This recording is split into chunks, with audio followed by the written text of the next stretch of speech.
In the fume hood or other place with adequate ventilation, arrange the staining dishes as shown in the front row with the solutions described on the left of the screen. Place the slides in a staining rack and move them through the staining dishes, incubating in each solution for the amount of time shown.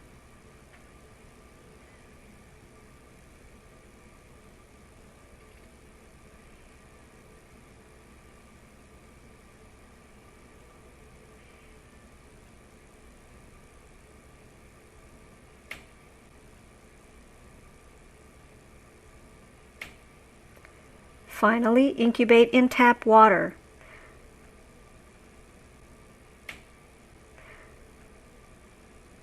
The slides are now in an aqueous environment and ready for an immunohistochemical staining protocol.